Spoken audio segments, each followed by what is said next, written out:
the Evolution Security Podcast.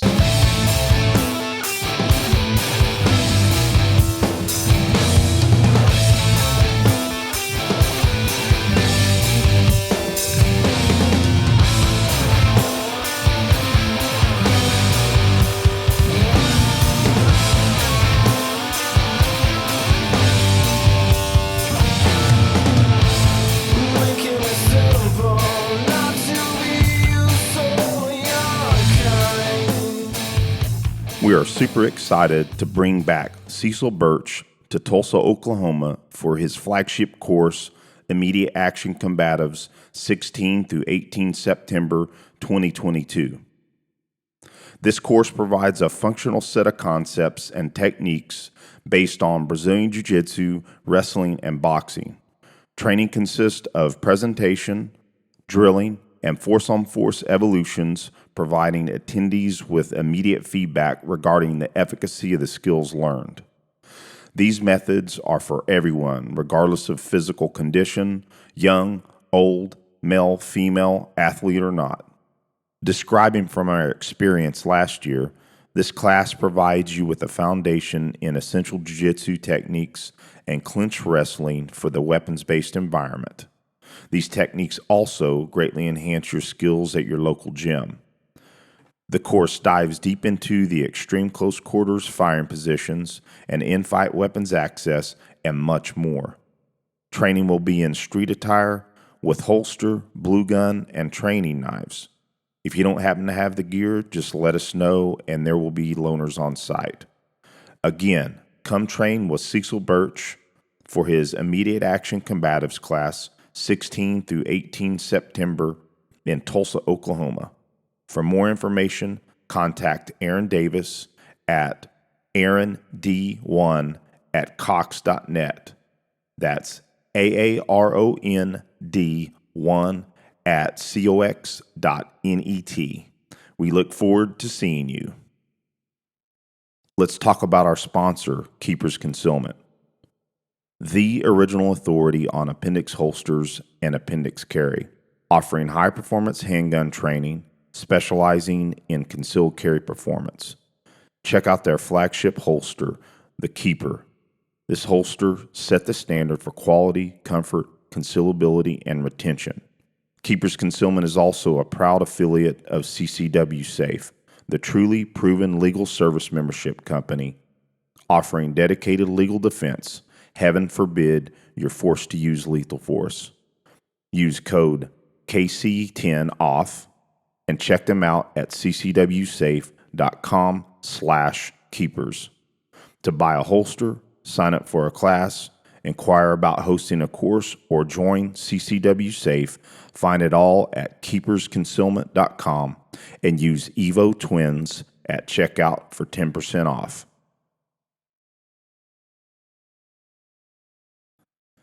Good evening, ladies and gentlemen. This is the EvoSec podcast. I am Eric Davis, one half of the Tactical Twins. Big shout out to Aaron. He is on some much needed downtime with his family on vacation, so big shout out to him. On that note, I would really like to welcome a very special guest, my best buddy, my son, Nick Davis, as the guest host tonight. How are you doing, son? I'm doing good. It's good to be here. How are you? Doing well. You know, we talked pre-show. It's been a long time coming to get this show together. You know, we had a show recorded a while back, but we had some technical difficulties, and we just hadn't set this up again. So it's really, really cool to be doing this again. Yeah, definitely. Yeah, there's always been some ups and downs in our schedules for sure. But, you know, understandably, of course. But yeah, it's good to finally get this thing running. Well, for the audience members out there, we're mainly going to be talking about Nick's upbringing and what he is doing now as a young man. Before we do that, however, we're going to do a little bit of a discussion about some ratings and reviews, kind of hit on a negative review specifically, because we hadn't talked about reviews in a while, and I thought it would be a good time to at least talk about some negative input and maybe comment on that. And also we've got a good review as well that I'll mention. I'll mention that one first. This is a 5-star review, and it's from Loon KVKTK. And he says, not just security, they do all kinds of topics. Episode 73 is my favorite non-defense episode, which incidentally, that was the podcast we did with Tim Alexander of Primus, which I will say that was still quite defensive oriented, but of course it was quite different compared to our other shows. So that's kind of a cool review. And now moving on to a negative review, and this was a 2-star. Drop the politics. These guys have a lot of good information, but you have to sit through a lot of political stuff. Maybe they could do a second podcast with all the political stuff and keep one for the defensive stuff. And that's from Cop 246. Well, Cop 246, I'd like to say we really appreciate any feedback. We appreciate negative feedback because we're not at all perfect. And we want to hear from everybody, including those that may not like everything about our show. But one of the things that I would like to comment about, and Nick, I'm sure that you agree with this, anything related to self-defense, especially the Second Amendment, is quite political. Wouldn't you agree, son? I would say so, yes. I would say, probably a bit more than any of us in the community would like it to be, for sure. But, nowadays, having and owning firearms or anything that has to do with self-defense, home defense, anything of that nature typically is unfortunately strung up with politics either way. So, well, I would say... Go ahead, son. I'd say in that case, as much as I don't think anyone here would like to talk about politics, unfortunately just kind of comes with the trade, so to speak. Yeah, absolutely. And I've mentioned this on this show multiple times, is the root word of politics is polis, which is essentially the Greek city-state. And, police has root in the polis, politics, of course. It's just interesting that some folks kind of forget that. And that's okay. But again, the Second Amendment is very political, and we're not going to be apologetic for being a little political on here sometimes. And frankly, I would say that when we do get political, it's only a minor percentage of our show content. So that said, thank you again very much for your input, Cop 246. But we're going to go ahead and keep political discussions a part of our show. Again, we'll mainly focus on defense just like we normally do, but politics are going to come up sometimes. And frankly, that segues perfectly into a discussion about New York State's response to the Bruen opinion. And so before I even talk about their response, I'm going to go ahead and reiterate some of the opinion. And I, again, spoke about this on our show with Rich Brown of AWS, but I'm going to go ahead and repeat it again. Again, this is from the opinion of New York State Rifle and Pistol Association versus Bruen. The opinion was penned by the brilliant Clarence Thomas. The constitutional right to bear arms in public for self-defense is not a second-class right, subject to an entirely different body of rules than the other Bill of Rights guarantees. We know of no other constitutional right that an individual may exercise only after demonstrating to government officials some special need. And it is not how the Second Amendment works when it comes to public carry for self-defense. So I'm skipping around a little bit here. So again, I'm reiterating for self-defense in public. And son, I think another section of this, I'm going back to the syllabus because that was at the end of the opinion. So another section inside the opinion, to be clear, even if a modern day regulation is not a dead ringer for historical precursors, it may still be analogous enough to pass constitutional muster. For example, courts can use analogies to, quote, long-standing, in quote, laws forbidding the carrying of firearms in sensitive places such as schools and government buildings to determine whether modern regulations are constitutionally permissible. That said, respondents attempt to characterize New York's proper cause requirement as a sensitive place law lacks merit because there is no historical basis for New York to effectively declare the island of Manhattan a sensitive place simply because it is crowded and protected generally by the New York State Police Department. And I'll comment on that. Multiple times the Supreme Court has found that the police are not responsible for your personal safety. Again, we spoke on that the episode with Rich.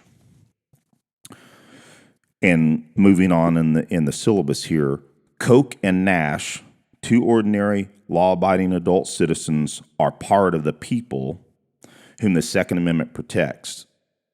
The court has little difficulty concluding also that the plain text of the Second Amendment protects Koch and Nash's proposed course of conduct, carrying handguns publicly for self-defense. Nothing in the Second Amendment's text draws a home/public distinction with respect to the right to keep and bear arms, and the definition of bear naturally encompasses public carry. So I'll stop there on that piece. You got any comments on that thus far, son? So far, not too many.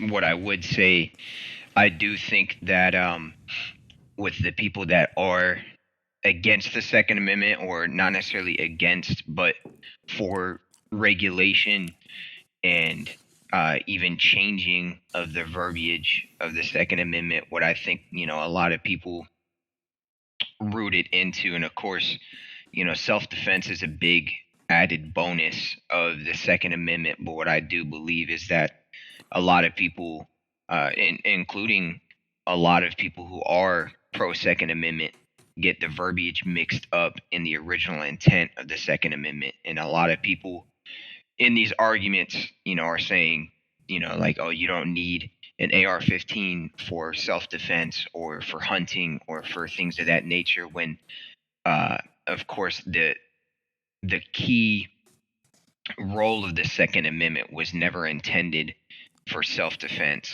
or for hunting, because even before then, the colonists that lived under British rule still had their own firearms for hunting. So that wasn't, originally in their intent. It was, of course, implemented into the U.S. Constitution solely for the defense against tyranny in our nation, whether it's from abroad or within our own government. And I think a lot of people, forget about that. And unfortunately, it, as a supporter of the Second Amendment, you still have to use, self-defense as a reason to defend the Second Amendment these days, because I feel like people like to think that tyranny wouldn't come from the government anymore, which is, a pretty far-fetched opinion. But I think that's something that's kind of came into society at this point. Oh, absolutely. And let's just, really drive home the fact that that's precisely why our founding fathers added the Second Amendment into the Bill of Rights in 1791, is because it was very fresh in their minds that they had just had a revolution. So they wanted to guarantee that they had the capabilities to resist or abolish or alter any future tyrannical government. And to your point, son, in this same opinion, in in the concurring opinion of Justice Alito, he says exactly that let me go to it here. Heller found that the amendment codified a pre-existing right, and this right was regarded at the time of the amendment's adoption as rooted in, quote, the natural right of resistance and self-preservation. So resistance obviously being the capability to defend oneself or oneself's nation against tyranny. So yeah, that's a good point, son. Very well said, by the way.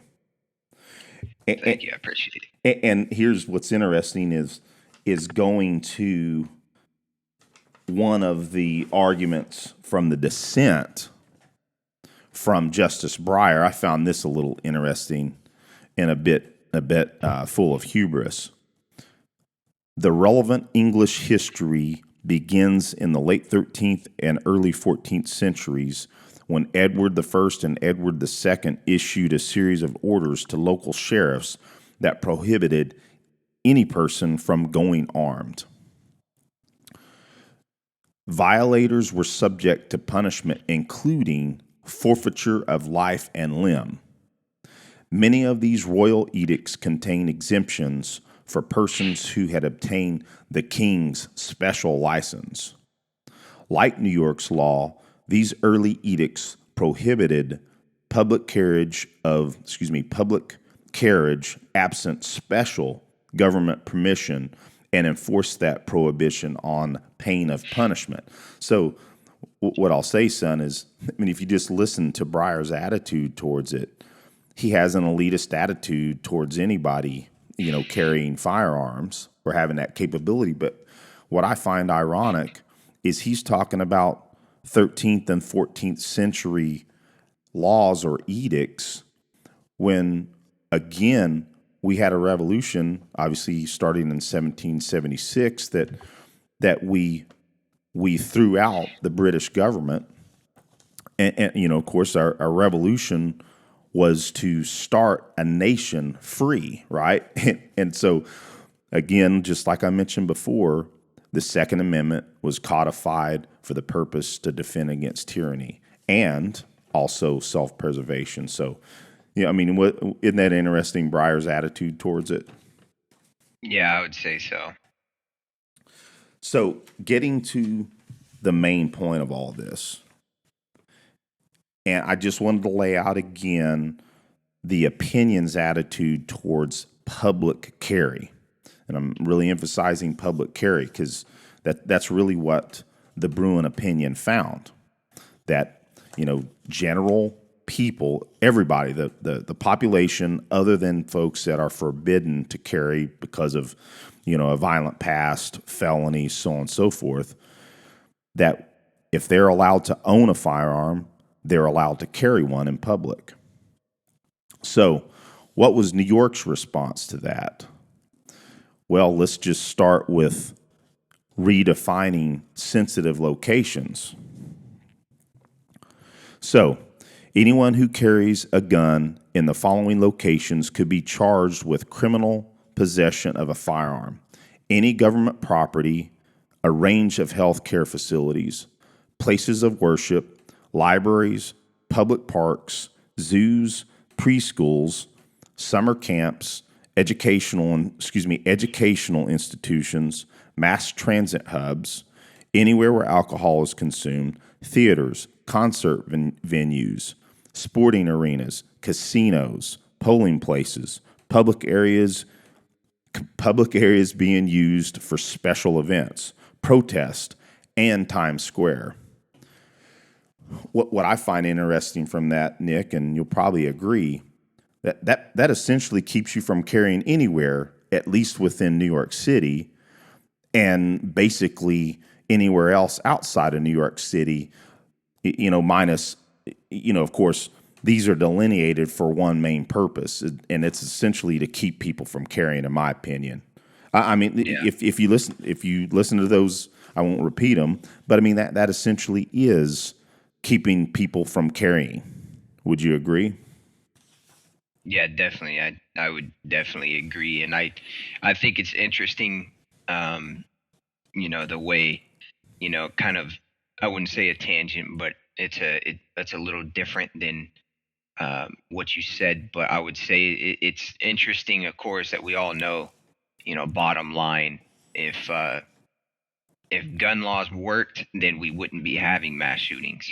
Because if criminals were to follow the law, which is obviously completely unrealistic and an idiotic thought process, then of course we wouldn't have these shootings. But that's the thing I think everybody forgets about, is that law abiding citizens are the only ones that are going to suffer in states like this that are, attempting to push out these laws. Um, and like you said, essentially, they're banning carry without actually officially in writing banning carry, and that's what I think is funny about it. And again, we all know bottom line, criminals, mass shooters, terrorists, they don't follow laws. So in this, it's honestly blatantly just putting these innocent people in a predicament for their lives, in my opinion. Well, son, and I mean, well said. I would be remiss if I didn't state that I have the text of this law. It's just so cumbersome to read that I pulled up a summary of it from a site called City and State New York. Mhm.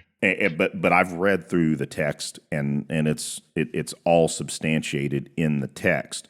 But to your point, is what I get concerned about is especially like mass transit hubs, the subways. The law, or excuse me, the text specifically says subways as well. Well, don't we have shootings in mass transit and in subways on a regular basis? So, I mean, criminals aren't concerned about not carrying. I mean, at up to this point, up to the changes in this law, of course there was no capabilities to carry a firearm legally in New York City. So, I mean, again, that also proves the point that you're making. And again, going back to Alito's opinion or affirmation of the opinion, he says, "Why, for example, does the dissent think, excuse me, it is relevant to recount the mass shootings that have occurred in recent years? Does the dissent think that laws like New York's prevent or deter such atrocities? Will a person bent on carrying out a mass shooting be stopped if he knows that it is illegal to carry a handgun outside the home? And how does the dissent account for the fact that one of the mass shootings near the top of the list took place in Buffalo? The New York law at issue in this case obviously did not stop that perpetrator." I mean, again, that's Alito's enunciation of what you just said, son.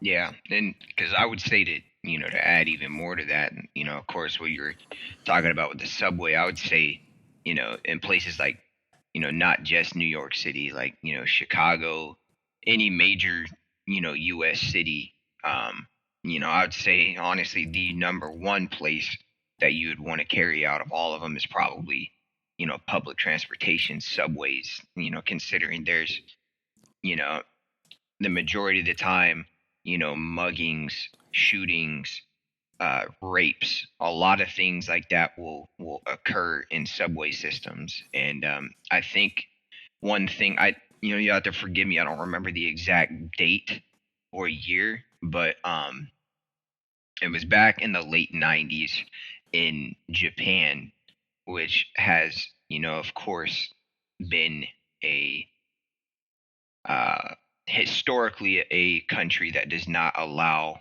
citizens to even own firearms, let alone carry. And there was a mass. It was a cult that carried out a mass shooting as well as gassing in the Japanese subway system.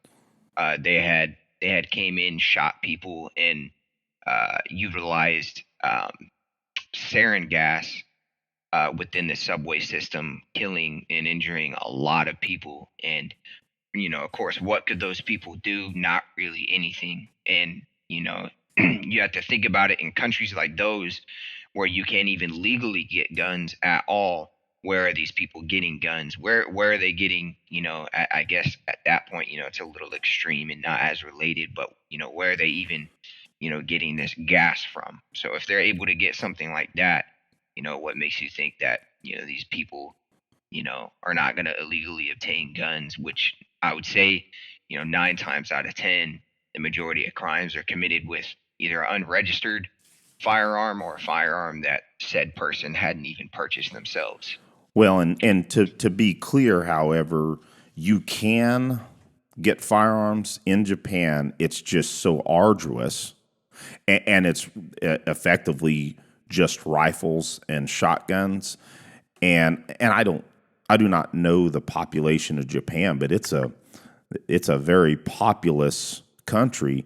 And I believe the last figure I saw was that there's like 190,000 guns in Japan, compared to the United States, who, we have a population somewhere around 340, 350 million people, yet we have 400 million guns. So yeah. there is a vast difference. But yes, by and large, there is no real gun ownership in Japan, to your point.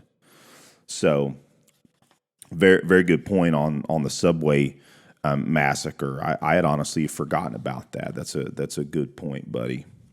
Yeah, definitely. Because I would say, in this case, again, that subway, public transportation, that that in case of mass shootings, I don't like to think that way. The way that these people who carry out these mass shootings do, but unfortunately, sometimes you got to think the way that the so-called enemy, so to speak, would. And when you think about it, how subway systems, bus stations, airports are extremely target-rich environments, and they're relatively easy to target, and to take people's right away essentially to protect themselves within said public transportation is ridiculous, to say the least. Yeah, and it completely, of course, on its face, it's unconstitutional. Their law to begin with was unconstitutional, and now right after the Bruen opinion, it flies in the face and defies what the opinion stated. So, and really, to think about it this way, individuals that work or own businesses within New York City specifically, and this is where it's probably most relevant, or anywhere that individuals are using public transportation to get to work, you have taken the capability of that person to carry back and forth to work. And I mean that's precisely what the Bruen opinion protects. So yeah, it's on its face, it's unconstitutional. And essentially the governor and the legislature in New York City, they were just being petulant children, and in response just doubled down 100 times worse than their previous law. So in my opinion, yeah, you'll be able to get a license, but again, just like the opinion said, that you should not have to show just cause to be able to get a license. I mean, another factor in there is that they are going to have you interview with a licensing official, which is, full disclosure, you may recall, son, I had a concealed carry license in New York, but it was in the only green county at the time, which was in Jefferson County, and I had to go interview with a deputy, and to show that I, essentially deserved to be able to carry, and or that I was probably of good moral character to the decision of that deciding official. Now, so you have to have the same thing, the same type of interview. So again, you're having to prove to a government official that you should be able to carry, and they also will be requesting I believe, several years of social media.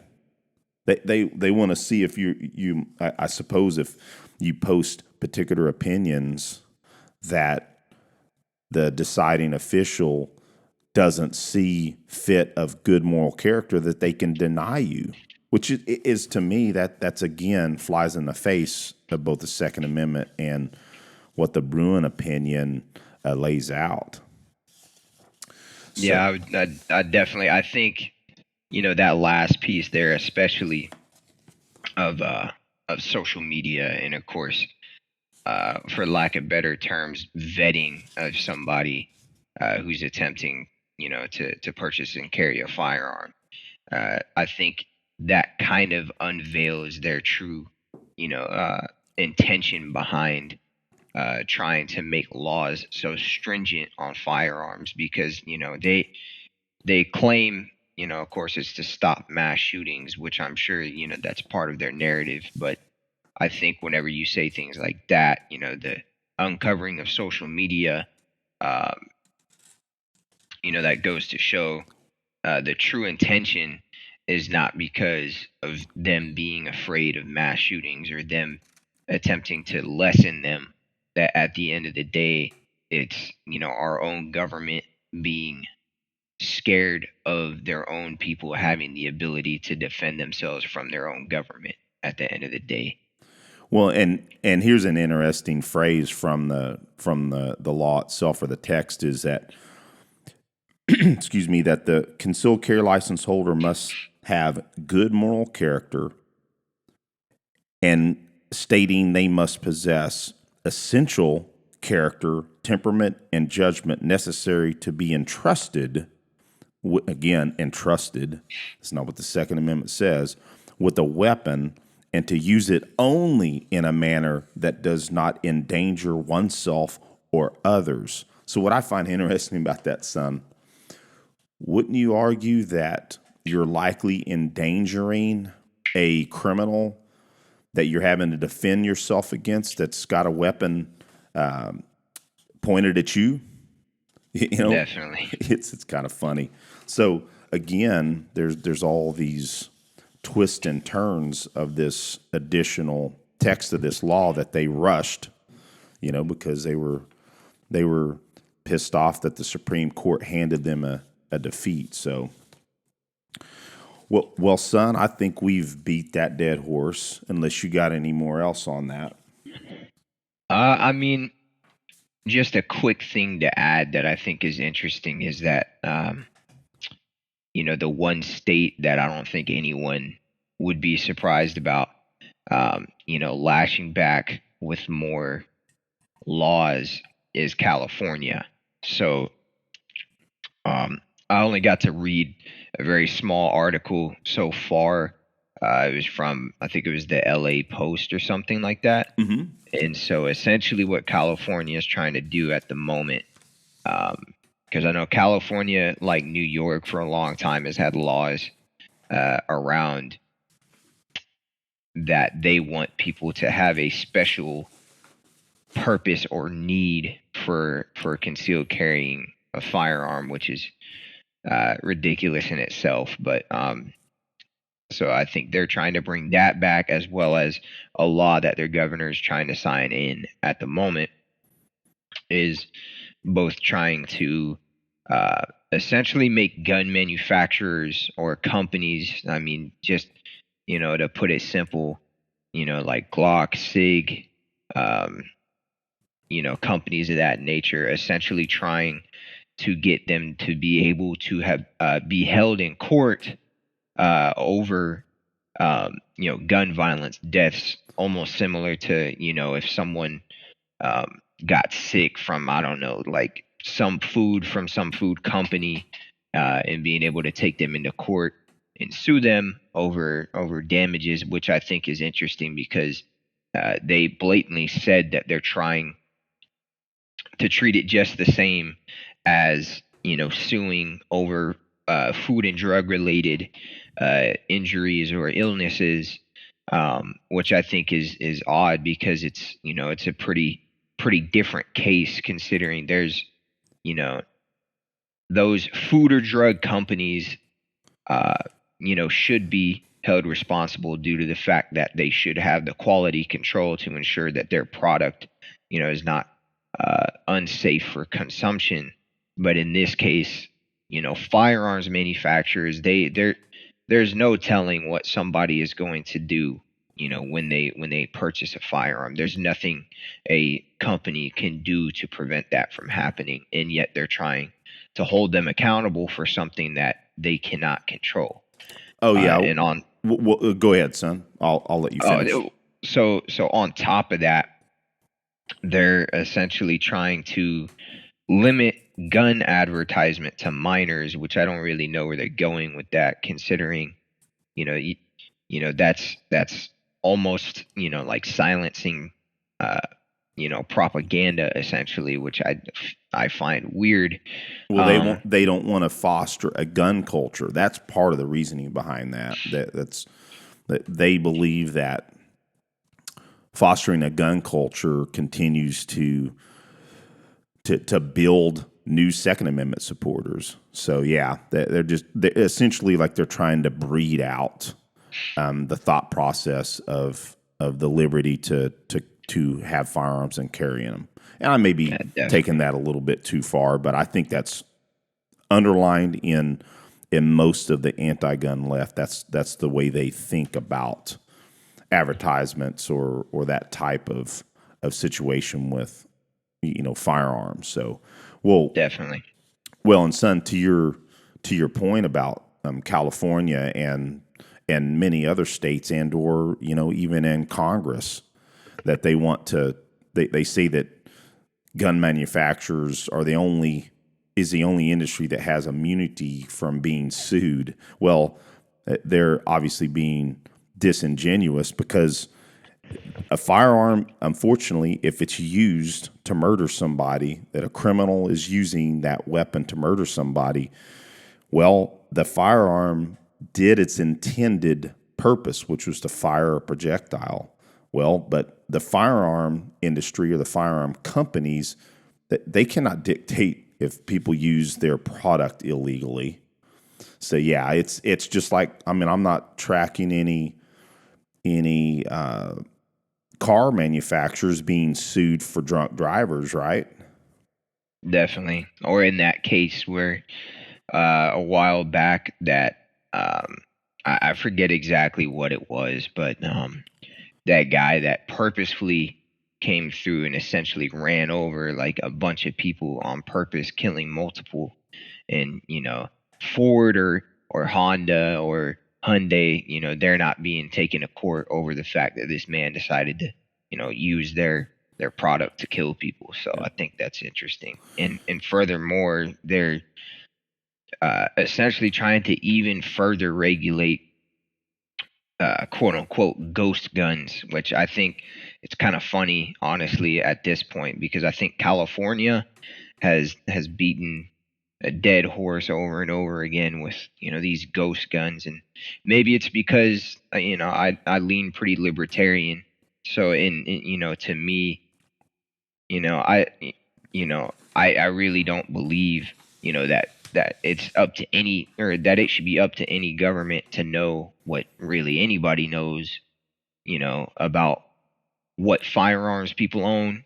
I don't think that's any of their business, because there's only one reason that they would want to know, and that's so they know who has them. Well, that's why they love their 4473s, and especially the computer generated 4473s. Yeah. Let's talk about an awesome training opportunity. We are super pumped to be hosting John Murphy of FPF Training for his Street Encounters, Skills, and Tactics class, the 5th and 6th of November 2022, just outside Fort Bragg, North Carolina. This class will teach life-saving material to include Stop the Bleed Medical, Pre-Encounter Management, Pre-Assault, Proper Pepper Spray Use and Deployment, Essential Shooting Skills, Scenario-Based Decision Making, Post-Fight, and more.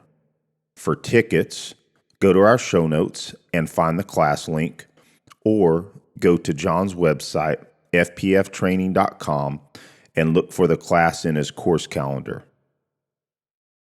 Let's talk about our sponsor, Tenacor. Tenacor continues to innovate with pressure test, purpose-driven carry solutions, from holsters to mag pouches to carry and duty belts. Their new Zero underbelt builds on the high-performing Zero belt, adding loop Velcro to the outside, making it the perfect platform to support your duty belt, competition belt, or if you simply want a reinforced carry belt. This is the ultimate solution. If you're interested in picking up one, visit tenacor.com. Now back to the show.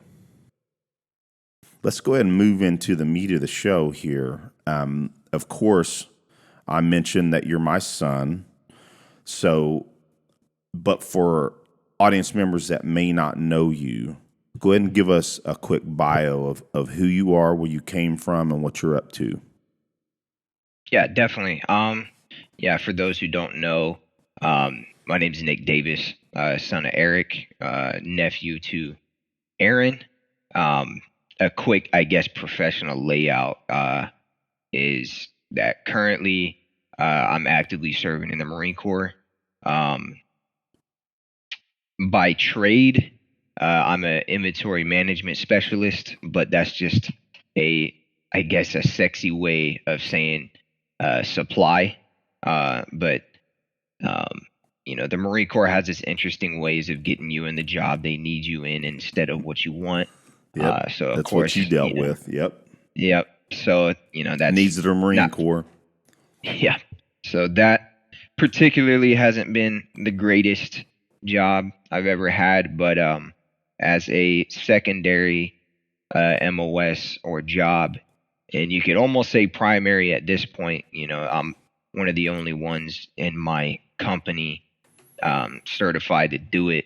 So I'm always doing it because I'm the only guy that they can go after. So, but secondary, I'm also a combat marksmanship coach. So for any of the viewers that don't know, a combat marksmanship coach is pretty much in layman's terms a range coach. So Marines, just like any other branch, we have range qualification yearly to solidify and prove that a Marine knows how to basically use their weapon in the event of having to utilize it. And what we enforce and what we teach is, of course, the basic fundamentals of marksmanship, firearm safety, how to, in more of a specific, military standpoint of, how to use their gear, not even just their weapon, but their gear, such as, their plate carriers, their Kevlar helmets, everything. So we do a fair deal of running ranges. And, I'm out there a lot, helping, I guess in sort of a sexy way, I guess, training and helping reinforce basic marksmanship and, firearm operation to Marines, so that, if push comes to shove one day, that, they find themselves in a situation where they got to protect themselves or the Marine to the left or right of them, that, those are the skills that they'll look back on, whether they think they will or not, to protect themselves. So currently serving in the Marine Corps, primarily, I guess, I have a wife, I have a son, my grandson. And yep. Yep. I was originally born in Tulsa, Oklahoma. I was in Broken Arrow for a bit, and due to you going in the military as well, I guess you could kind of say I was raised a bit of everywhere. So yep. I've absorbed a lot of different cultures and mannerisms. So it's kind of funny, growing up a military kid and then going into the military yourself. No one ever really knows where I'm from, because I have 30 different states, slang and, mannerisms. So it's pretty funny. You have non-regional diction. Yeah. Little throwback to, I believe that was on Anchorman. Non-regional diction. I definitely do not have non-regional diction myself, so. Yeah. I guess as well, I am an alumni to Craig Douglas's ECQC. Good son. I would say, up to this point, the military's made it kind of rough to get back into it, but avid practitioner of Brazilian Jiu-Jitsu, as well as wrestling and boxing. So I'd say I try to stay hard to kill, so to speak. Amen. Yeah, and for our audience members out there, Nick is a blue belt in jiu-jitsu, and a lot of our audience members know that's a decent level of knowledge and capabilities in jiu-jitsu, and as he mentioned, he was a high school wrestler as well. Well, son, you got any more to add to your bio, or you just want to get into the content?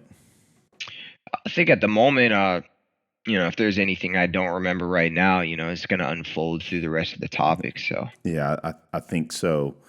And I'll just start with this. I don't think I've ever really asked you this question, but I've reflected on being your father, and there's been times where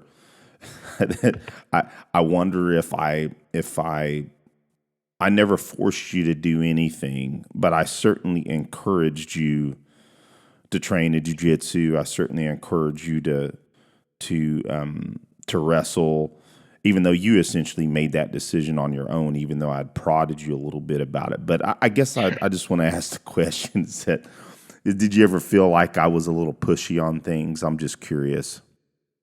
I would say in hindsight, no, but I feel like, at the time, whenever you're a stubborn teenager, sometimes you think that. I wouldn't say, I ever consistently thought that. I think, maybe at times, as a snot-nosed teenager, I would get irritated, but I think I still, in the back of my head knew, the impact it was making on me, because again, yeah, you never forced me to do things. But yeah, the encouragement kind of made me think of like, if you were encouraging me to do it, it's probably something that would make a good impact, which it most definitely did. And, it's kind of ironic that, before I did, with jiu-jitsu or with wrestling, I used to, every now and then, maybe more often than that, not want to go, or, just, I wouldn't say stop. I never wanted to stop, doing wrestling or, practicing, jiu-jitsu, but, I would, fall into laziness being a kid. So I think other than that, though, I wouldn't say that I ever felt pushed or anything like that. And I think, it's ironic, like I said, because before, I would, not want to go or anything like that. And then now those are the main things that kind of, make up who I am. So I think it's pretty interesting. Awesome, buddy. And son, ultimately that's what it was about for me, to encourage you and to push you a little bit. Again, I want to be clear. I there are some fathers out there like, you're going to do this. I never felt that was right for me to do that, because my parents never forced us to do anything, but certainly they encouraged us to do certain things. But they basically allowed us to do what we wanted to, as long as it was safe and moral. And Yeah. But I always knew that boxing, wrestling, jiu-jitsu was gonna, you use the phrase, make you harder to kill. And being my only son, God saw fit that you were our only child. It's like, I'm gonna make sure that my son when he's out there on his own that he will be hard to kill, and that was certainly my motivation. So, and speaking of which, just recently, you, Maggie, and Adrian blessed us with a long weekend here, and I just want to say how special it was, having you on the mats at the garage gym here at the house. We worked hard 2 days in a row, working on some of my test material and getting a little bit of rolling in. It was just very special to me, and frankly, son, that weekend of training on a lot of the material that I needed to work on was instrumental in my test. So thank you very much. Oh yeah, definitely. I had a good time doing it, and relearn some things myself. Definitely, I've had a decent break from jiu-jitsu, and I intend on getting back into it. But of course, the military right now, of where I'm at in my time, is kind of unpredictable. But I think it was good. It was good to dust off my blue belt a little bit. Yeah, that's right. So well, and you and I rolled the last day for a bit, for several rounds, and you certainly still have it, buddy. I was real proud of you. So, that was a lot of fun. On that note, son, let's kind of talk about the beginning, because your first initial, I'd say, formal training was in boxing. So let's kind of talk about the Watertown Boxing Club. And won't you describe, number one, the gym, and number two, some of your experiences there? Yeah, definitely. I think it's a pretty fond memory for me. Unfortunately, because that gym to me was such a good memory, it makes it hard for me to ever, if I wanted to find a boxing gym, it makes it hard to find one that I would actually want to commit to. So for the viewers, the way I like to describe it to people in my background in boxing was, the head coach there was probably the most, in definitely not in a bad way, but one of the most, stereotypical Italian American Yep. boxing coach, type people. And, maybe my memory is foggy, but I remember that, it was basically in like an attic of like a sort of rundown building in the middle of Watertown, New York. And I'd say New York is probably the one of the best places to start a boxing background, because I don't know, maybe it's just because New York boxing is so famous in history, but it was, I like to describe to people, it was the gym. If anyone in the audience has seen the movie Creed with Michael B. Jordan, I always describe that it's really similar to the gym that he started training in with Rocky, where there was all the flyers all over the wall. It wasn't the most pretty place in the world. It was pretty ragged, for lack of better terms. And that that was kind of how it was. It was New York being so cold all the time. They had a wood fire stove for a heater. So it felt very movie-esque, in my opinion. I think that's what makes it such a good memory to me looking back. And one thing we always talked about with that gym was notorious for, and I think it's funny looking back in hindsight, is like that whenever the time came for sparring, there would be like one or two people, and almost 9 times out of 10, those one or two people were me and you. Yep. And I think we found out pretty quick why, and it's because the sparring was it was hardly even sparring at that point. It was essentially a very lightly regulated boxing match, more than anything. And maybe I don't remember as much being a kid, and maybe it wasn't as much of a thing that had me like, damn, like, you know, maybe it was because I was a kid, and kids have that pent up like energy. But yeah, I know, there are probably one or two times where I'm like 7 years old, almost getting knocked out in a boxing ring. Oh yeah. So Son, it's so interesting here you describe. That's why I wanted to ask that way, because as you described it, it was a perfect reproduction of my memory. Even you mentioning the wood stove for heating. I mean, the place had a scent of burnt wood, or a wooden stove, I should say. But boy, you hit it on the head. There were only a handful of us that would spar, and there was a lot of people that trained there. Yeah. And so yeah, I remember. So to give a little bit of a perspective, so this would have been 2007 to 2009 that we trained it, and we were towards the end, and we'll talk about that here in a second because it was your first exposure to jiu-jitsu. And that was that. So you were between 7, 8, and or close to turning 9, and so you were a young boy, but there's no question that you and the other couple of boys that would spar, you guys went full contact. I remember several times. Of course, you dishing it out big time. There's a reason why your nickname was the Bomber. The coaches gave you that because you had a right hand that was hard.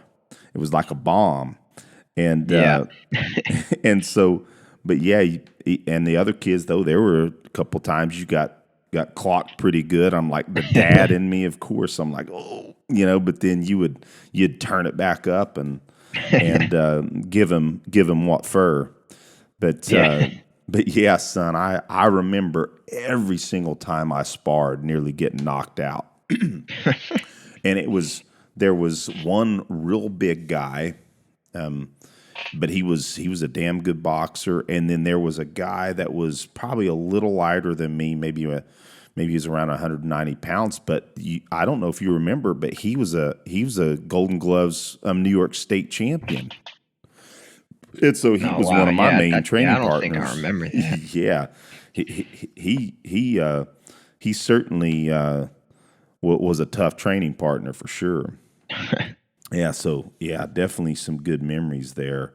And you hit it on the head. It felt a lot like Rocky's gym. So yeah, that was a good start to your martial arts journey. And for the audience out there, I had a boxing background previously, mainly Muay Thai, but also Western boxing. But when we moved to Watertown, there was no jiu-jitsu and other type of martial arts. So boxing was what we had, and that's okay. Boxing is a phenomenal martial art. So, but then a gym opened up, American Top Team, and I'll be honest with you, it was not called American Top Team at the time, and I'm drawing a blank on what it was called back then, to be frank with you, son. But anyway, that was a gym started by Mark Stevens, who's a black belt and a former UFC fighter.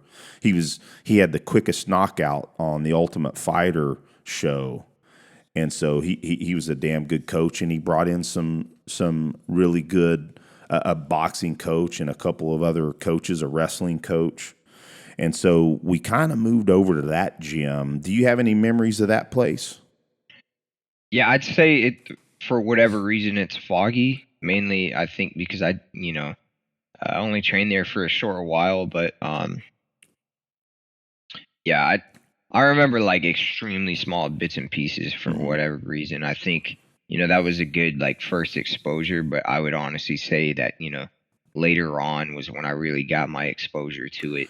And I think as I look back as I think back, I should say, is I spent more time at that gym than you did.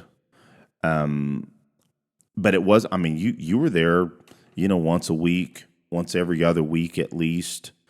And then we were back and forth at Watertown Boxing. So yeah, that gym was just your first exposure, and it'd been a while for me training in jiu-jitsu, and so that was still a good experience.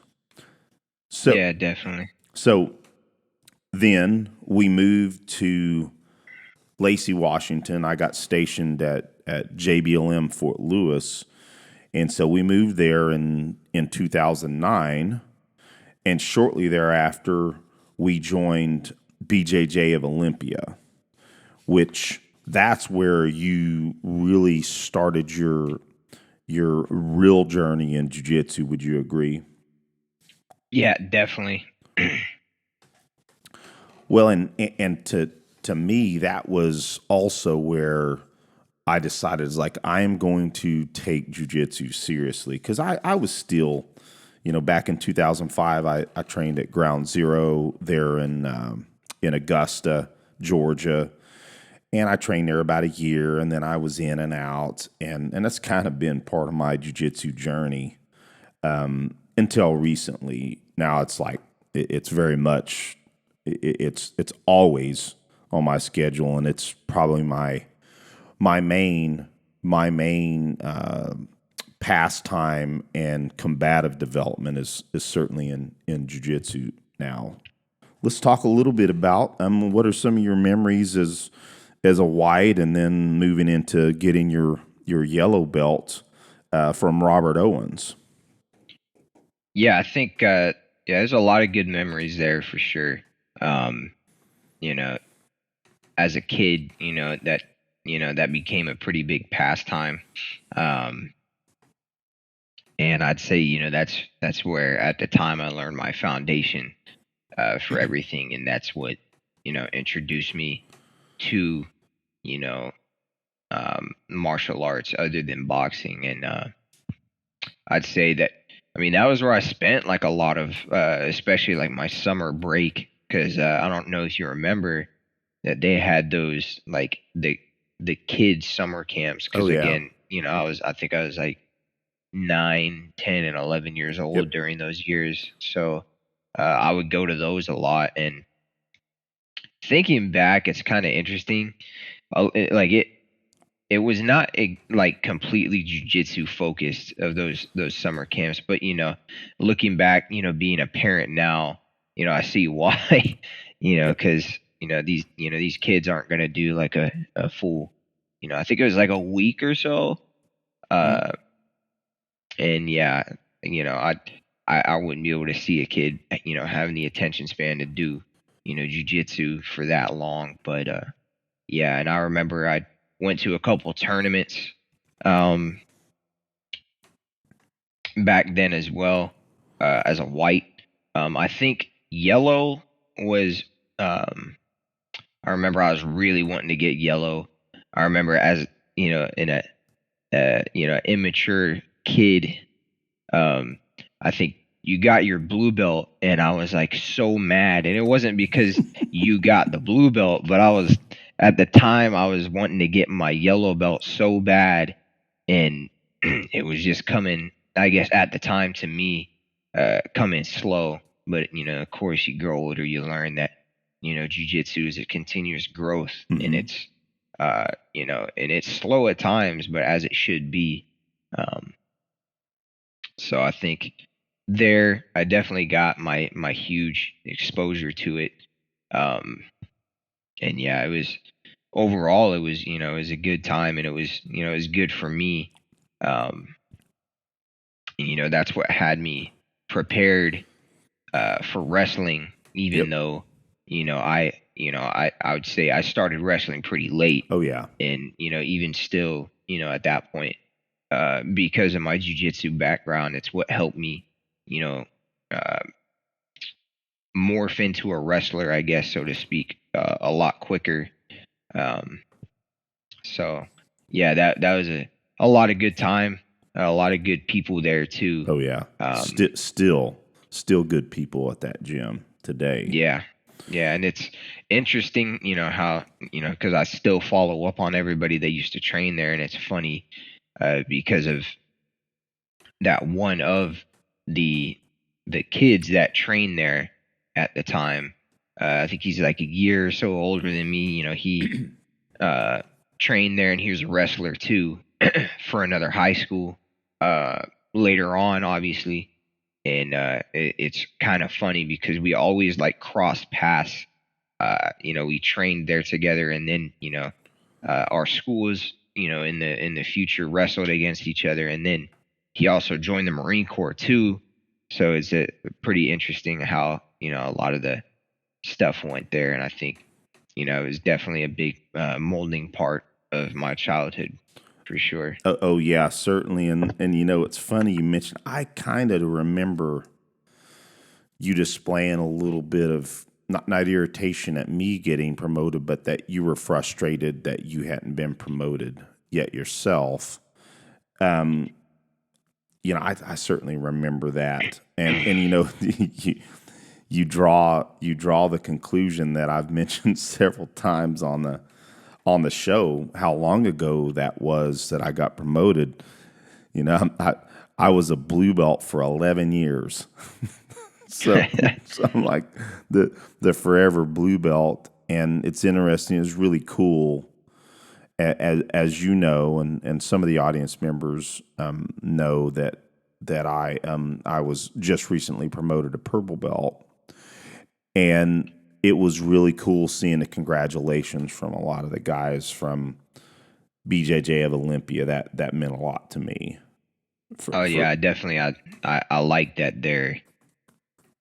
There's no personal feelings of the switching of gyms and things like that, and they understand that, especially because a lot of them went through the life of moving in military related professions, so they know that jiu-jitsu is a continuous growth no matter where it is.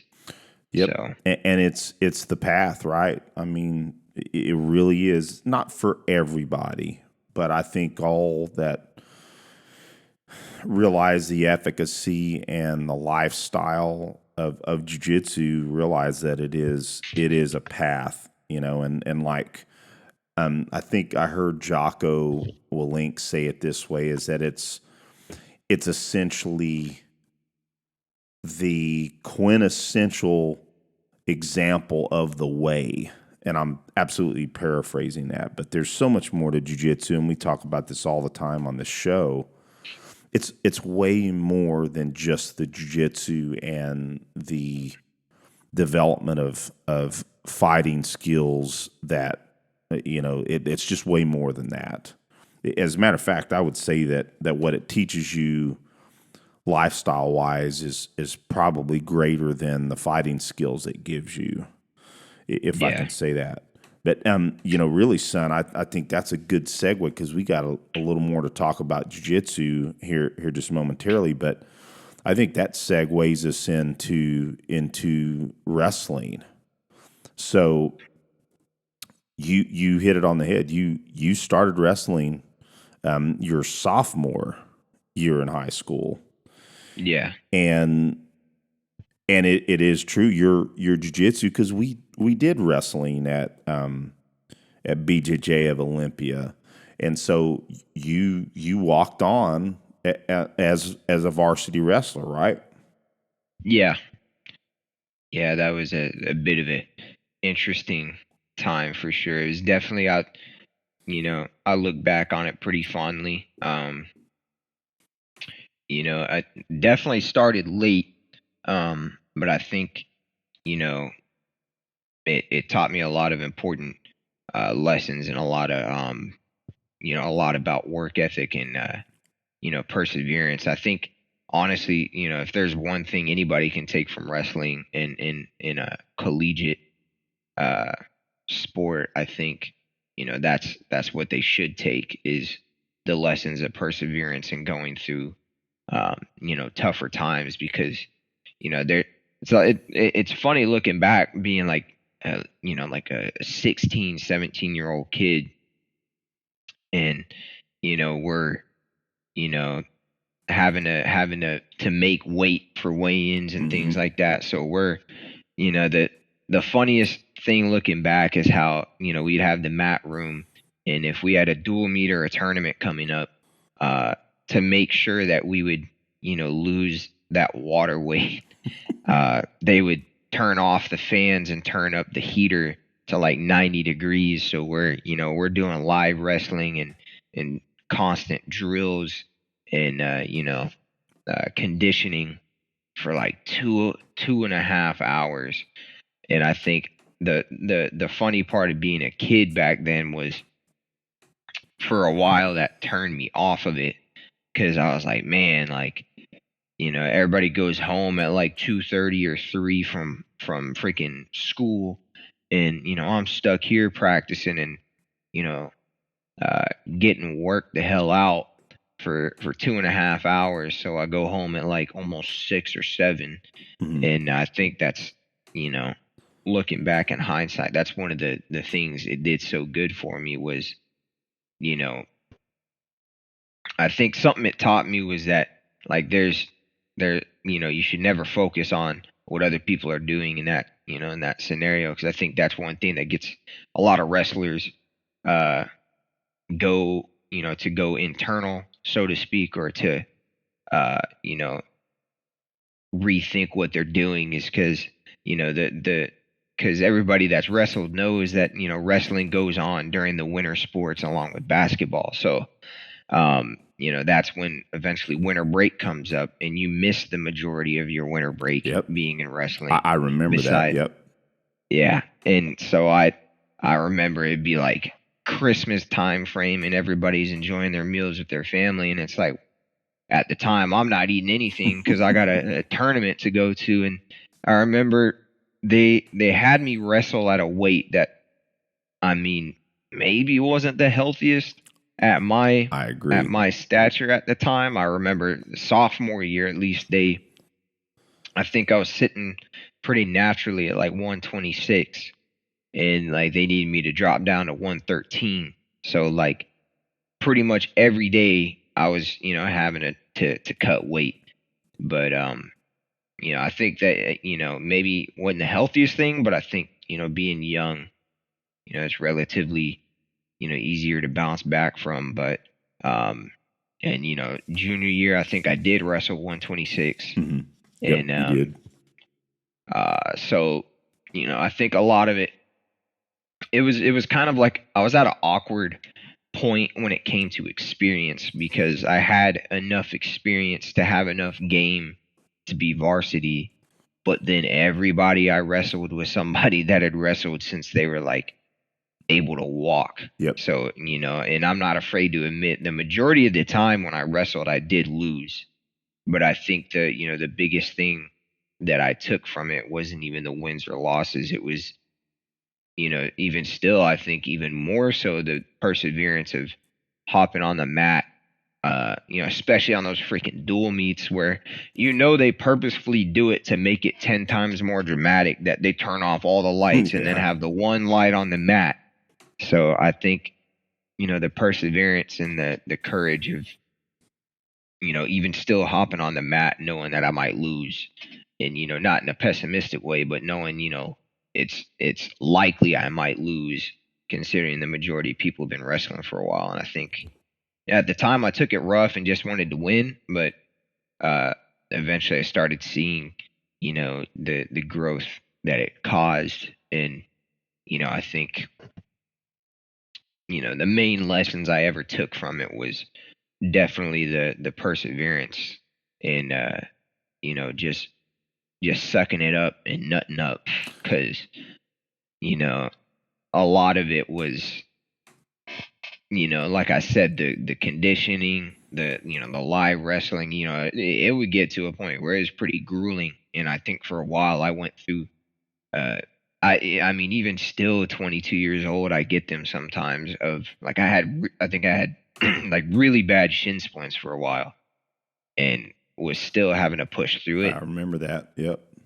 And of course, the worst part is that the exact thing I'm doing is what was causing it.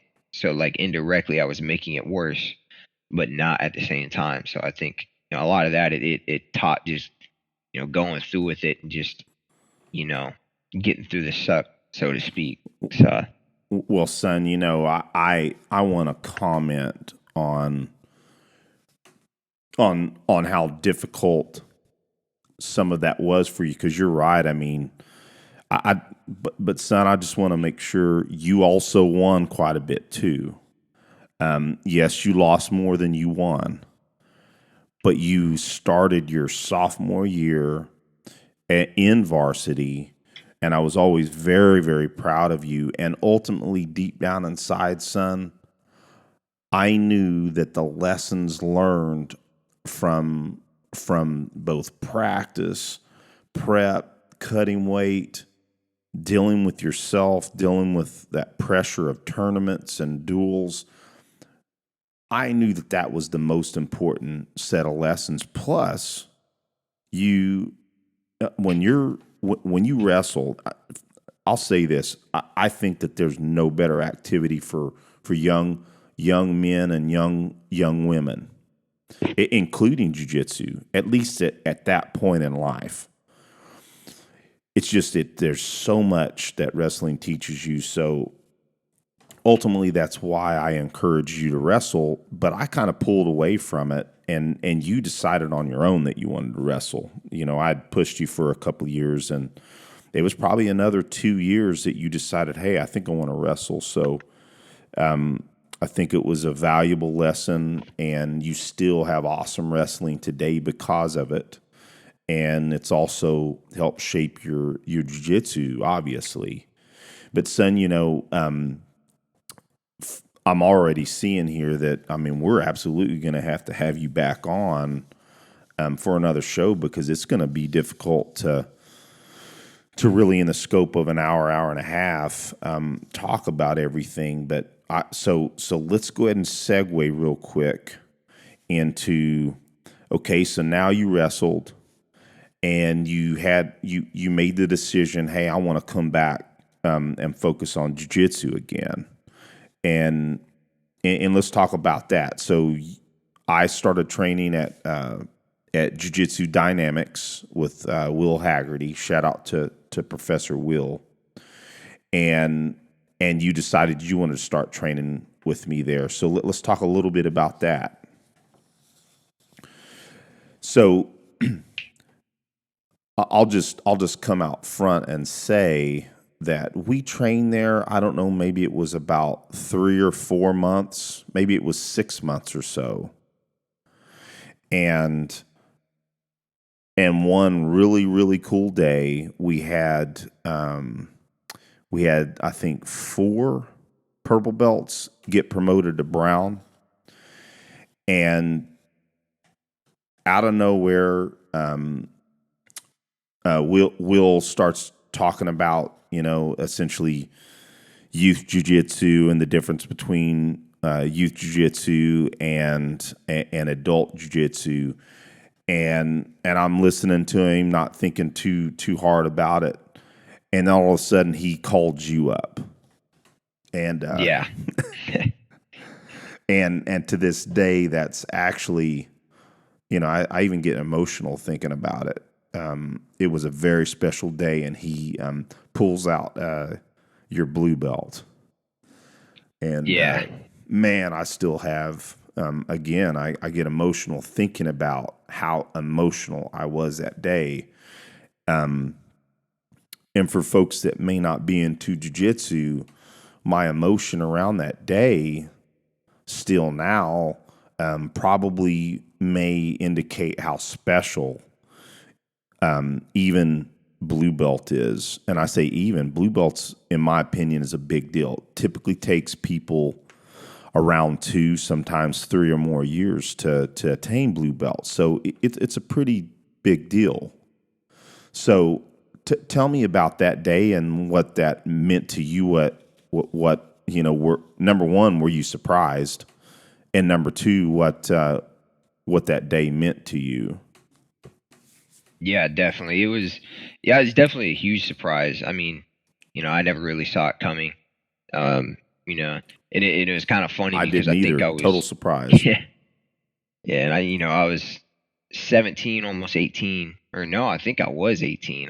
Maybe my memory's foggy, but I just remember, I didn't really expect anything, and it was kind of embarrassing at the time being like like an 18-year-old with a yellow belt still. I always thought that was kind of funny, but when when he called me up, I didn't know. I think originally I thought he was gonna add a stripe or something, Hmm. and then he pulled out the belt. I was like, "There's no way," because I think what made it such a good memory for the both of us was at the time I think I was only like 3 or 4 months from shipping out to Marine Corps boot camp. So I think that the emotional attention in the family for better or worse was getting kind of high at the time because I Oh think yeah. we all knew I was about to leave, but it started to hit a lot harder and more realistically at that point. So I think that was a pretty special because I remember even Professor Will mentioned the fact that I was about to leave Yep. with the promotion. So I feel like at the time, because I was extremely surprised and extremely happy, but I think at the time for a while, uh, I was worried that he only did that because I was leaving. Which of course, realistically, you think about it, a black belt professor isn't gonna just promote somebody Nope. off of like good graces towards them leaving. So No, son, I guarantee this that Will has not promoted people that didn't deserve it. And I know you always had that in the back of your mind, but you absolutely deserved it. And again, when you haven't been training and you gave some game to your old man a few weeks ago, right before my purple belt test, that tells me that you absolutely deserved it. So, that was an extremely important memory to me. So, son, I'd like to talk more and more about that, but I think we got a lot of subjects I really want to hit. So, definitely. this is kind of digressing a little bit, but I felt it. Excuse me, it was important to talk about that first. But so, as a young man, you were 16 at the time. I felt one of the best things for you would be to take ShivWorks ECQC under Craig Douglas. And I'll ask you this because I have a little bit of knowledge because your mom talked to me offline, and correct me if I'm wrong, you had some trepidation about taking that class, right? Yeah, definitely. Yeah. Yeah, it's funny thinking about it. I think I would honestly say, at like 16, I think the main like fear, I guess, was the simunitions. Yeah. I think that was probably the main thing. I feel like, even for adults, that's probably one of the big things that maybe even drives people away from it. Oh yeah, adults. I mean, I'll give a good example. And we had a guy that performed awesome in Cliff Byerly's Complete Combatant, which is very similar to ECQC, and this guy was hyperventilating before the first Evo with. Now they weren't simunitions specifically; they were UTM, which is very much the same thing. A marking a marking cartridge out of a modified pistol certainly hurts. So yeah, I mean, there's a lot of fear involved in that, but yeah. So I think you said to your mother, and your mom, I think this is what she said. She's like, yeah, Nick was asking me, why is Dad making me take this class? I hope that's not embarrassing to you, buddy, that I mentioned Oh that. no. No, I think it's funny, the way, I mean, it shows, I think especially the audience, that have younger kids, I think it shows that, you know, again, to go back to the first part of, this show so far, that you never want to force your kids to do something, but it shows that, there's certain things, like the human brain completely changes its hindsight view the majority of the time. And I think it shows that, uh, although at the time, only 16 years old, I didn't want to necessarily do it, but, looking back, it's definitely what's helped shape me for sure. Oh, absolutely, son. I think again, that was one of those one other decisions that I made to push you a little harder on.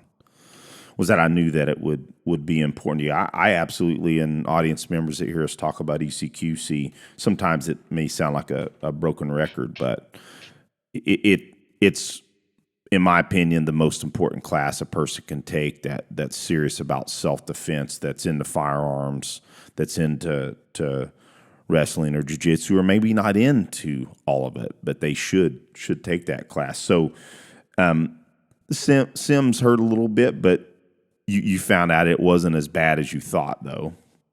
Yeah, I think at the time I didn't take into account how much adrenaline actually numbs you from pain, and I think that speaking of adrenaline, I think that's why that class is so valuable. Is a big thing that we discussed about, and I've even used this explanation to describe training that I've ran and helped with in the military, even that the human brain has no way of telling between training or a real situation, especially if something's so intense. And I would say that ECQC is the closest you can get to having to fight for your life with a weapon or against a weapon. And because the biggest thing that I think always sent those like alarm bells in my head off was when you're in the middle of an evolution and your opponent pulls out their gun and then you see the barrel in the corner of your eye waving at your face, and that's when like your brain is like, all right, it's really time to get going because I'm not trying to get shot. And at the time you think it's just because like, oh, the sim rounds, they hurt, but no, it's the human brain's uh the roots of human survival kicking in. So I think that's why that turned out to be so valuable, is because I'm not nearly as afraid of if I were to have to defend myself or my family in an entangled fight. I have the basis that 90% of people don't have, because not only have I taken the ECQC, I've again wrestled, I've done jujitsu, I've boxed, all those things mold into one. And yeah, I think that course was something humbling for sure. I think it was an interesting memory looking back, because I'm pretty sure everybody in that class besides Jonathan had me lapped in age by maybe 30 years at least. Mm-hmm. So Yeah, being close, the only one. Yeah, being the only young man, I guess, so to speak, there was pretty interesting. I thought it was pretty funny to coin out that even there I was giving grown men some freaking work. There was that there was that Evo where it was supposed to be a man pressuring onto a woman. Yeah. And they wanted me to be the bystander to come and intervene with him, and I took that to a whole new level, because I remember I did something of a double leg or a heel pick to get him down, and was just laying it on him with my fists. Oh, yeah, you did. We've got that on film. I have to bring that back up again. Yeah, you got after it. I think your current or your future husband instincts came in that, because that was the situation, is that this guy was trying to take advantage of a woman that was in the class, and I believe of course, I wouldn't even mention her last name, but I believe her name was Brianna. She got after it too, her and her husband. Yeah. And so yeah, that was a good memory from that class. And and you mentioned Jonathan, and again, won't mention last names, but one of my best friends, Greg, and his son Jonathan were in the class. Of course, Aaron, your uncle, was in the class because I don't know, the last 3 or 4 ECQCs, Aaron's been there. But that was an incredible memory, as Aaron and I talk about all the time, is that the best memories we have are wrapped around training that we've done together. And there's no question that class, especially with you taking the course, was one of my most fond memories for sure. And the coolest part, and we'll go ahead and segue, is that Craig is brilliant the way that he sets up the Evos and who he pairs people with. And man, what a cool way to end the whole course. The very last Evo was Craig putting you against Uncle Aaron. Oh, yeah, I remember that. Yeah, and that was, and you guys both did well against each other. When it was Aaron's turn, Aaron did fairly well against you, but then when it was your turn, you definitely won that, if you call it that, Evo. And we asked Craig afterwards, like, you planned that, didn't you? And he said, "Oh yeah." So yeah, that was really, really cool.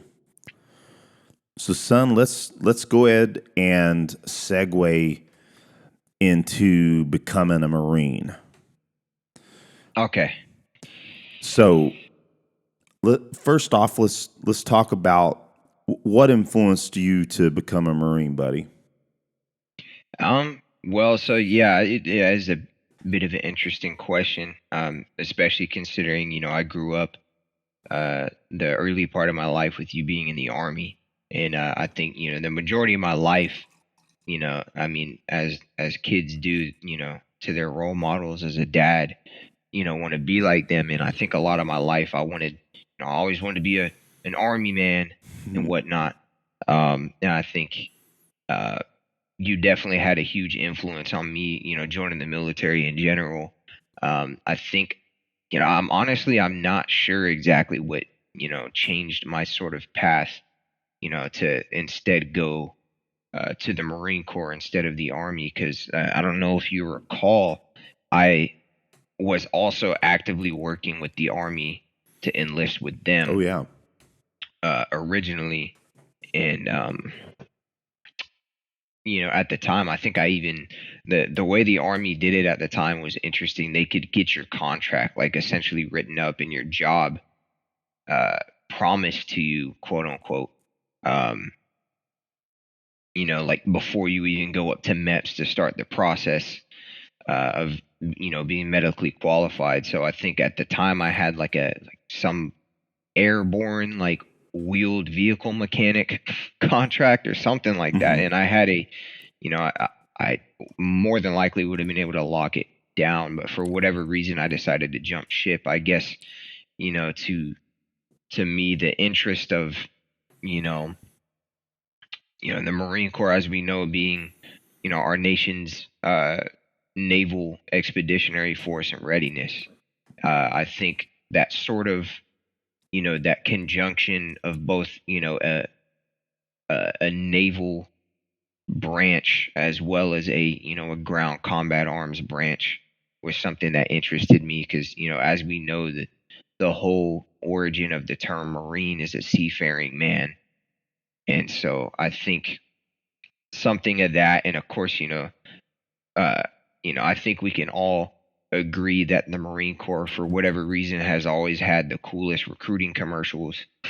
So I guess maybe some of that kind of went into it, everyone, wanting to be like the coolest, the best, and so I think, the term Marine in itself, carries a lot of weight to it as well, you know, of course, as does any service branch, of course. But in my eyes, I think at the time, even still, it's something that I was very interested in. And I think A lot of, again, growing up with you, being in the military definitely influenced me that route. Well, So that's cool. And son, I'll say this. Most assuredly, I love the Marine Corps. I was deployed with the Marine Corps before, and they are a fine fighting force. I'm very, very proud that you're a Marine, and this is so minuscule in comparison to just you being a Marine, but the Marine Corps definitely has the most badass dress uniform. That's for damn sure. Yeah, that definitely had to be some kind of influencing factor. I'd be lying if I said it wasn't. Well, and I'd like to talk a little bit about your experience at boot camp, but most assuredly when you graduated, and I just, it's the father in me that I just remember you as a young boy, how much you liked, your Army uniforms and stuff that we would get at surplus stores and whatnot, Yeah. and it just a huge memory to me because I had missed you so bad. And we went to San Diego, which I love San Diego, even though it's California.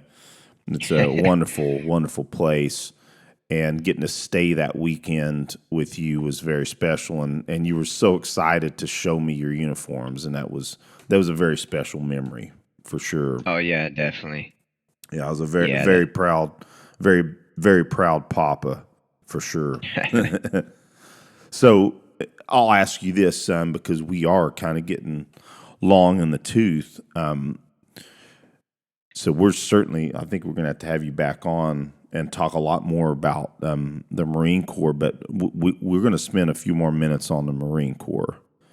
Okay. But I want to ask you, in boot camp, tell the audience maybe a couple of the toughest and most impressionable moments in boot camp for you. Oh boy, there's a lot. Yeah.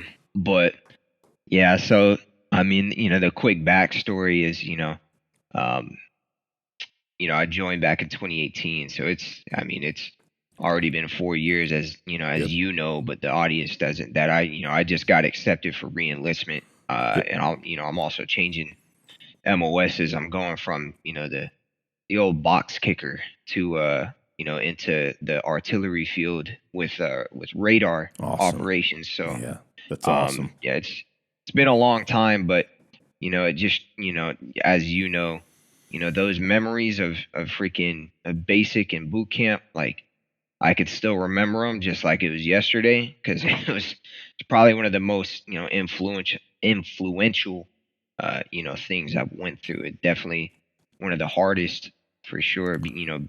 First time being away from my family with not really any communication besides the snail mail. So Well, son, let me stop you there for a split second.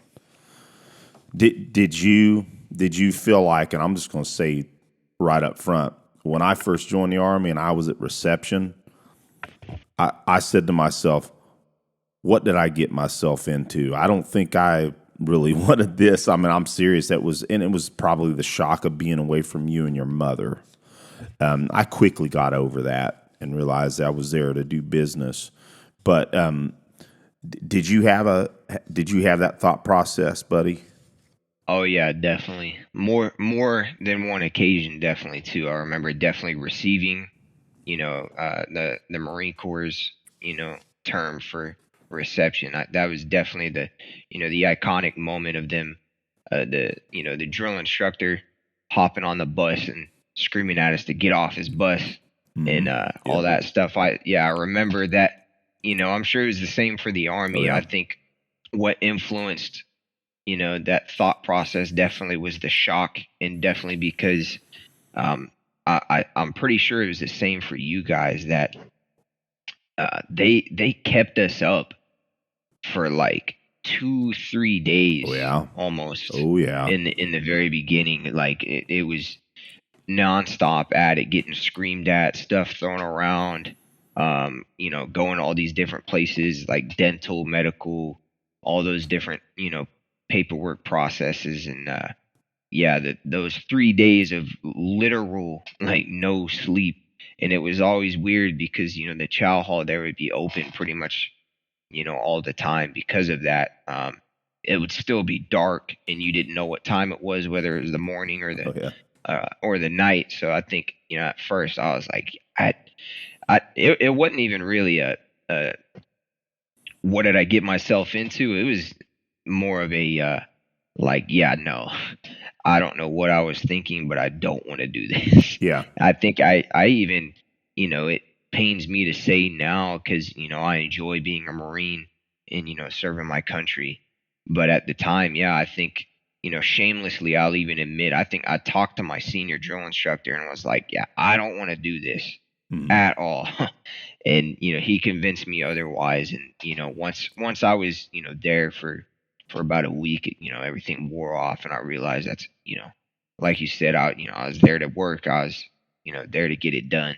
And, as anyone who's been in the military knows, that the quickest way out is to graduate. Oh yeah, you got that right. I'm going to stop you there because that's exactly what'll happen. If folks make a decision, decide that they want to try to process out, they will be sitting there being processed out and watching their fellow soldiers or recruits or Marines leaving, and they're still there. Yeah. And in many definitely. cases end up going back in the class. They should have just stuck it out. And it's just a mental thing, and I want to be clear. Boot camp and basic, yes, it's tough. In some cases there's many situations it's super hard. But ultimately it's the process of developing you into a soldier, a Marine, or sailor. And everybody goes through it. All the folks that have made through it made it through. But I would say I still think the Marine Corps got a pretty tough boot camp, from my understanding. So, but go ahead, son. Yeah, no, I think to go back on what your question was some of the the tougher moments or the events or whatnot. I think there's definitely a lot of them, too much to cover in a couple minutes. But I'd say some of the key ones. I would say one was definitely the receiving stage. Those 3 days of no sleep. Just not really doing anything other than those paper processes. And it's funny when I tell anybody who hasn't served, I tell them that that's one of the hardest things I did. They're always kind of baffled, and anyone who's gone through it understands though that because that once you get that sleep deprivation of not sleeping for multiple days, no matter what you're doing, everything's tough. Yep. Even stacking a couple papers together is like the hardest thing ever. And I remember like we did this whole robotic snake line to get into the dental clinic. And I think I blacked out from being so tired that like everything just went black, and the person behind me caught me. And yeah, that was definitely pretty tough. But one of it sounds real typical, but the Crucible was definitely one of the toughest. Because the Crucible was supposed to be about 3 days and over like 52, I think, miles of movement total of like a bunch of different events and stuff like that. And I'd say that was also one of the toughest because, again, there was sleep deprivation. We only really slept about 2 hours the entire like 3 days. So, you're out there constantly humping with weight, dirty. And, everyone who's ever used the camo face paint in the military knows how bad it is for your skin. So you're wearing that the whole time and your skin's messed up, all that. You're dirty. And, but a lot of the memories, were cool. The toughest ones were definitely the most memorable because, one of the coolest ones was, crawling at night, like with, like, the simulated artillery, and then also, live rounds, going over our head, things like that. And of course, it was all structured to be safe and, dummy proofed, but, of course, nonetheless, it simulated that feeling of being in it type of deal. But I'd say probably I would say the toughest for me, because I went to, like you said, I went to MCRD San Diego, and whenever you do the field training and things like that, we would make a bus trip up. My memory's foggy, but it's probably like 25, 30 minutes up north to Camp Pendleton. Mm-hmm. And up there, it's extremely mountainous. So the issue for me there that was tough was the hikes, because of being of a short and stocky stature. The majority of people in my platoon were generally pretty tall, so everyone knows the hikes in the military, that annoying slinky effect.